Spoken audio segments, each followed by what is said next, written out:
కడప జిల్లా అభివృద్ధి సమన్వయ పర్యవేక్షణ కమిటీ సమావేశంలో ఎంపీ వైఎస్ అవినాష్ రెడ్డి కీలక వ్యాఖ్యలు చేశారు. ఉపాధి హామీ పథకానికి సంబంధించిన 160 కోట్ల రూపాయల పెండింగ్ మెటీరియల్ బిల్లులను వెంటనే విడుదల చేయాలని డిమాండ్ చేశారు. రాష్ట్ర ప్రభుత్వం తన వాటా చెల్లించకపోవడంతో 170 కోట్ల రూపాయల పంటల బీమా రైతులకు అందలేదని ఆరోపించారు.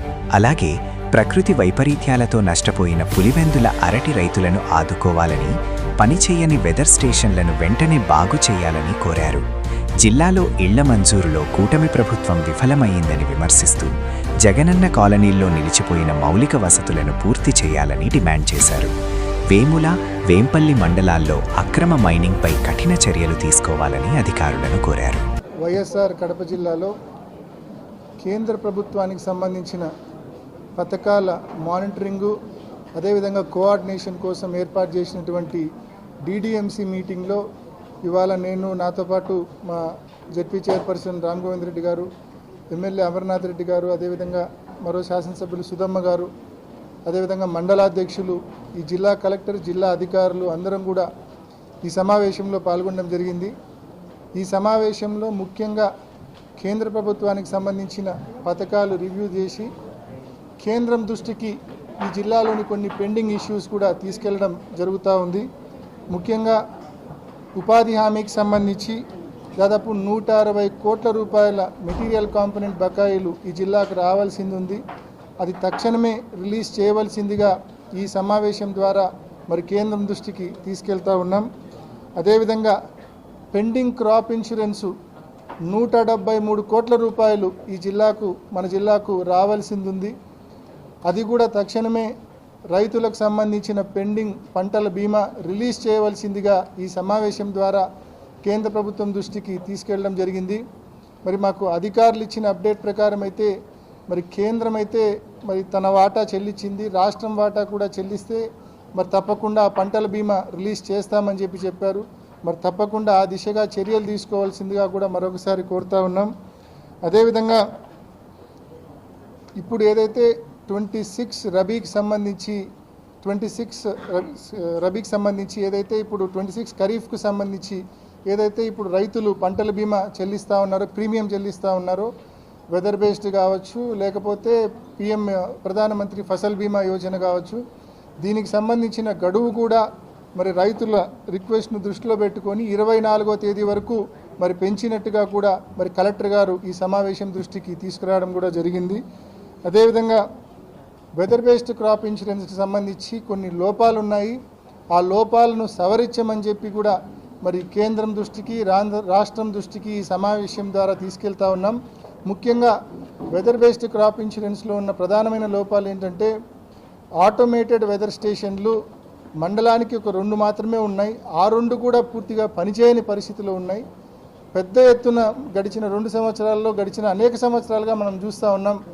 అరటికి సంబంధించి అరటి పంట పెద్ద ఎత్తున గాలుల వలన, పెను గాలుల వలన, వర్షాల వలన నష్టపోవడం మనం చూసినాం. నేలమట్టం కావడం మనం చూసినాం. మామిడి పంట నేలమట్టం కావడం మనం చూసినాం. కానీ పంట నష్టపోయినప్పటికీ రైతులకు ఏ ఒక్కరికి కూడా పంటల బీమా రాని పరిస్థితి మనం చూస్తూ ఉన్నాం. మరి ఈ పరిస్థితి మారాలంటే తప్పకుండా ప్రతి గ్రామంలో కూడా ఆటోమేటెడ్ వెదర్ స్టేషన్ అనేది తప్పనిసరిగా ఉండాలి. ఉండడమే కాదు, అది పని చేయాలి అని చెప్పి ఈ సమావేశం ద్వారా మరి ప్రభుత్వాల దృష్టికి తీసుకెళ్ళాం. అదేవిధంగా దాంతోపాటు ఏదైతే వెదర్ బేస్డ్ క్రాప్ ఇన్సూరెన్స్ స్కీమ్లో షరతులు ఉన్నాయో, ఇంత వేగంతో 50 కిలోమీటర్ల పైచిలుకు వేగంతో గాలి వీచిన తర్వాత చెట్లు పడిపోతేనే కాంపెన్సేషన్ ఇస్తాము, అంతకంటే తక్కువ వేగంతో గాలి వీచినప్పుడు చెట్లు పడిపోతే కాంపెన్సేషన్ ఇవ్వమని చెప్పేటువంటి ఏదైతే నిబంధన ఉందో ఆ నిబంధన పూర్తిగా తొలగించాలా. వేగం అనేది క్రైటీరియా కాదు, గాలి వలన చెట్లు పడిపోయినాయా లేదా అనేది మాత్రమే క్రైటీరియాగా తీసుకోవాలా. గాలి వేగం అనేది క్రైటీరియాగా తీసుకోకూడదు అని చెప్పి కూడా ఈ సమావేశం ద్వారా ప్రభుత్వాల దృష్టికి మరి రికమెండేషన్ ప్రపోజల్ పంపిస్తూ ఉన్నాం ఈ సమావేశాల ద్వారా. అదేవిధంగా హౌసింగ్ స్కీమ్కు సంబంధించి కూడా రివ్యూ చేయడం జరిగింది. మీ అందరికీ తెలుసు, జిల్లాలో జగనన్న ప్రభుత్వంలో 2019 నుంచి 24లో ఈ జిల్లాలో దాదాపు 98,375 ఇళ్ళు మంజూరైనాయి. అంటే దాదాపు 1,00,000 ఇళ్ళు మంజూరైనాయి. దాదాపు 50,000 పైచీలకి ఇల్లు పూర్తిగా కంప్లీట్ అయినాయి. మరొక 50,000 ఇల్లు అనేక దశల్లో ఉన్నాయి. మరి ఆర్సీ లెవెల్, ఆర్ఎల్ లెవెల్ వివిధ దశల్లో ఉన్నాయి. ఇది జగనన్న ప్రభుత్వంలో మనకు మంజూరైన 98,000 ఇళ్లకు సంబంధించి దాదాపు 1,00,000 ఇళ్లకు సంబంధించిన స్టేటస్. అదే ఈ గవర్నమెంట్ వచ్చి దాదాపు 26 మాసాలు అవుతా ఉంది. ఈ 26 మాసాల్లో ఈ జిల్లాకు వచ్చింది కేవలం 1,900 ఇల్లు మాత్రమే. ఈ జిల్లాకు కొత్తగా వచ్చింది ఈ 26 మాసాల్లో వచ్చింది 1,900 ఇల్లు మాత్రమే. ఖచ్చితంగా మరి గ్రామీణ ప్రాంతాల్లో కావచ్చు, అర్బన్లో కావచ్చు, చాలామంది ఇల్లు లేక అర్హత ఉండి కూడా ఇల్లు రాక ఇబ్బంది పడుతూ ఉన్న వాళ్ళు ఉన్నారు. తప్పనిసరిగా వాళ్ళందరినీ కూడా దృష్టిలో పెట్టుకొని ఇల్లు మంజూరు చేయవలసిన అవసరం ఉంది.